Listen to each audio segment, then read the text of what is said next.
ये एक ऐसी तलवा का इदारा है जिसने बतौर स्टूडेंट होते हुए इतना बड़े प्लेटफॉर्म में एक ऐसा इदारा खोला है जो कि बेसहारा बच्चों को जगह देता है, घर देता है, उनको अपनायत का एहसास देता है।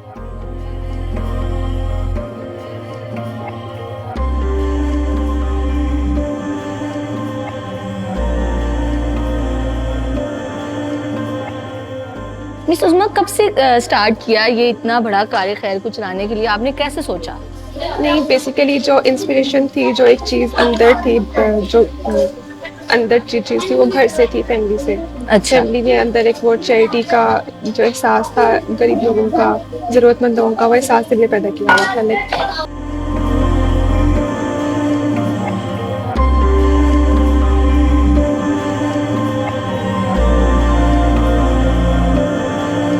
मेरी मदर ने घर के अंदर एक सदका बॉक्स रखा हुआ था और हम सभी जो सिबलिंग्स थे उसके अंदर अपनी डेली की पॉकेट मनी से कुछ अमाउंट उसमें डालते थे। At the end of the month हम वो किसी ज़रूरतमंद को दे देते थे। क्या मुश्किलात थी? घर वालों को बताया था या उनसे चुपके करती थी? स्टार्ट में कुछ स्टेप्स थे जो उनसे मुझे चुपके करने पड़े थे। द रीज़न इज़ कि आई वाज अ स्टूडेंट और मुझे पहले अपनी स्टडीज़ को कंप्लीट करना था, बट उनकी मुझे सपोर्ट थी मुझे। बट कुछ जो स्टार्ट के एक्शन थे कि सर्वे करना, ये सब चीज़ें मैंने उनको उनसे चुप कर दी।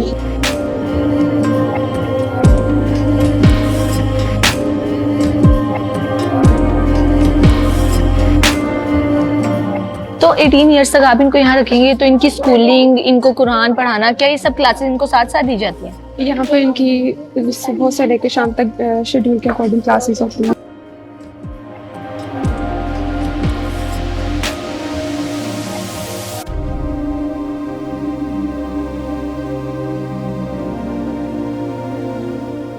अच्छा मिस उस्मा, ये जो खिदमत खल्क आप कर रही हैं, क्या कोई ऑर्गेनाइजेशन ने, क्या कभी गवर्नमेंट ने आपकी हौसला अफजाई की है इस बात पे?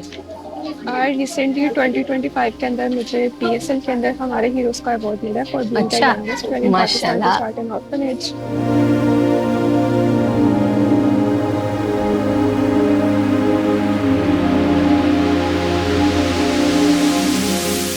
यहाँ सबसे अच्छा दोस्त कौन सा है आपका? शाहिद। कहाँ है शाहिद? और ये तो साथ ही बैठा हुआ है।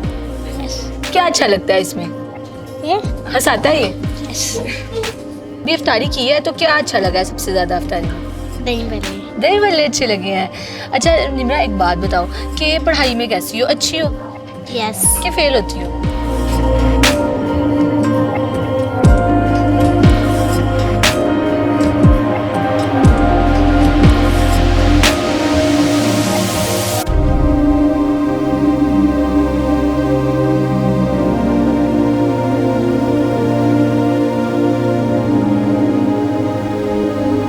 अस्सलाम वालेकुम नाजरीन, रमज़ानुल मुबारक का महीना शुरू हो गया है और इसी के साथ साथ हमने ये देखा कि रमज़ान सिर्फ भूख और प्यास को बर्दाश्त करने का नाम नहीं है, बल्कि इसी के साथ साथ ये हमें एहसास दिलाता है कि हमारे दिल में नेकी करने का कितना जज्बा है। तो इसी जज्बे को देखते हुए हम आज आए हैं सिविल केयर होम में। ये एक ऐसी तलवा का इदारा है जिसने बतौर स्टूडेंट होते हुए इतना बड़े प्लेटफॉर्म में एक ऐसा इदारा खोला है जो कि बेसहारा बच्चों को जगह देता है, घर देता है, उनको अपनायत का एहसास देता है। तो आइए इनसे बात करते हैं कि वो किस शख्सियत से इतना मुतासिर हुई जो उन्होंने इतना बड़ा स्टेप उठाया। ये क्या बात थी जो उनको इतना मुतासिर की? अस्सलाम वालेकुम मिस। वालेकुम अस्सलाम। मिस क्या नाम है? अल्हम्दुलिल्लाह। क्या नाम है मिस आपका? उस्मा से। मिस उस्मा, कब से स्टार्ट किया ये इतना बड़ा कार्य खैर को चलाने के लिए? आपने कैसे सोचा? ये अराउंड 4 to 5 years ago। 4 से 5 साल हो चुके हैं। तो क्या सोचा, क्या सोच थी इसके पीछे, क्या जज्बा था? क्या आप किसी पर्सनैलिटी से आप इंस्पायर हुई थी?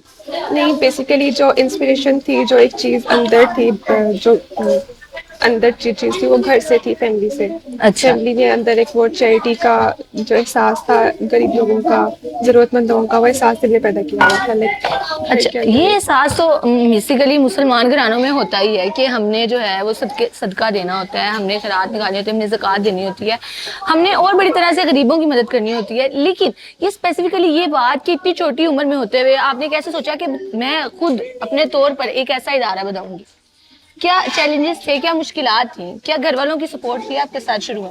बेसिकली ये था कि मेरी मदर ने घर के अंदर एक हद का बॉक्स रखा हुआ था और हम सभी जो सिबलिंग्स थे उसके अंदर अपनी डेली की पॉकेट मनी से कुछ अमाउंट उसमें डालते थे। At the end of the month हम वो किसी ज़रूरतमंद को दे देते थे और वो चीज़ बिल्ड होते होते वो चीज़ इतनी ज़्यादा हो गई कि बहुत ज़्यादा एहसास पैदा हो गया और ऐसा लगता था कि मुझे अब जिंदगी के अंदर कुछ ना कुछ करना है, कुछ ऐसा जो मेरे खुद के लिए भी सदका जारिया हो, मेरी फैमिली के लिए भी, और जिससे किसी की जिंदगी भी चेंज हो सके। जब शुरू में आपने ये स्टार्ट किया, जब ये आपने ऑर्फनेज होम खोला, तब आप क्या मुश्किलात थी, घर वालों को बताया था या उनसे चुपके करती थी?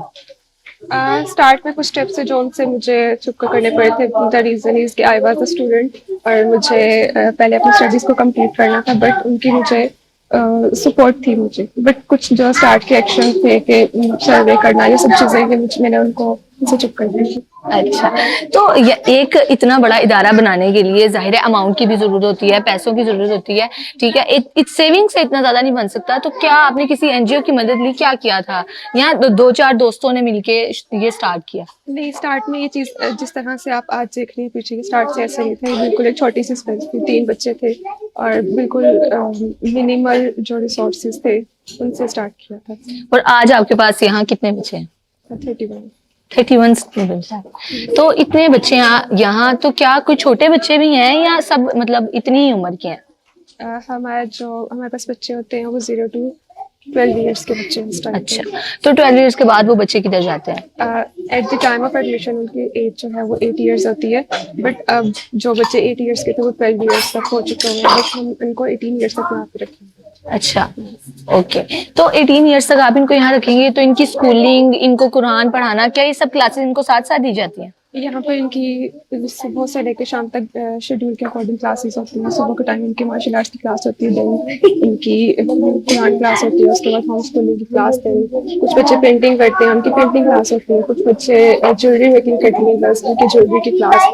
उसके अलावा हमारे बच्चे फोटोग्राफी, वीडियोग्राफी करते हैं और कुछ बच्चे तो इवेंट्स भी कवर कर रहे हैं, वो एक्सपर्ट्स हो चुके हैं।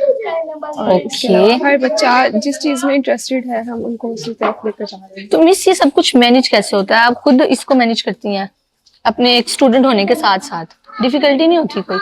डिफिकल्टी तो होती है, जाहिर है। आप जितना बड़ा आपका ख्वाब होता है, जितना बड़ा आप कोई काम कर रहे होते हैं, उसमें चैलेंजेस भी उतने बड़े होते हैं। ओके, तो मिस एक बात बताइएगा कि जब से आपने 4 साल पहले से आपने ये इदारा शुरू किया और तब से लेके अब तक, कोई ऐसी बात है, कोई ऐसा वाकया जो बड़ा आपके दिल पे इफेक्ट किया हो, कि आपको लगा हो कि नहीं, इसको मैं अब और मजीद लेके चलूंगी, जिसने आपकी एनर्जी को बूस्ट किया हो?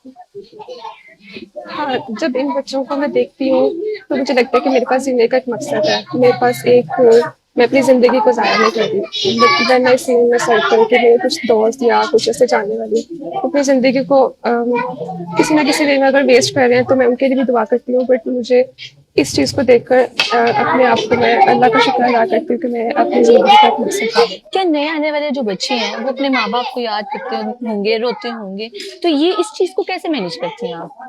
बिल्कुल, स्टार्ट में जब बच्चा आता है तो वो ट्रॉमा से गुजरा होता है, उसकी डिफरेंट स्ट्रगल्स होती हैं उसके पास में, तो उस चीज़ को मैनेज करना स्टार्ट में काफ़ी मुश्किल होता है। और साइकोलॉजिस्ट हैं कुछ, जिनमें टीचर्स भी आते हैं, उस चीज़ में हेल्प करते हैं। ओके मिस, अगर कोई डोनेट करना चाहे, कोई मदद करना चाहे, इन बच्चों पे इन्वेस्ट करना चाहे, तो उसका क्या तरीकेकार है, किस तरह वो कर सकता है? ये हम वेलकम करते हैं कि अगर कोई किसी भी तरह से करना चाहे, लाइक अगर किसी के पास कोई स्किल्स हैं वो आकर बच्चों को सिखाना चाहे, वो ज़रूर सिखा सकता है। अगर कोई बच्चों को बुक्स में, एजुकेशन में, किसी भी चीज़ में हेल्प करना चाहता है तो वो ज़रूर कर सकता है। ओके, तो मैम क्या यहाँ जो बच्चे आते हैं, ठीक है, आपने जैसे बताया उनकी क्लासेस होती हैं, वो काफ़ी चीज़ें सीखते हैं, लेकिन क्या कभी ऐसा होता है कि कभी आपके साथ ऐसा हुआ हो कि वो बहुत ज़्यादा बीमार हो गए हों, आपको इमरजेंसी में उनको लेके जाना हो, तो क्या डिफिकल्टी फेस करनी पड़ती है आपको? क्योंकि जब हम घर में होते हैं, हमारे माँ बाप तो उसी वक्त हमें लेके जाते हैं, वो चाहते हैं कि हमें कम से कम तकलीफ से गुजरना पड़े। इस चीज को कैसे फेस करती हैं आप? बिल्कुल, जब एक इंसान है वो बीमार भी होता है, बहुत सारी हर चीज जिंदगी का हिस्सा है।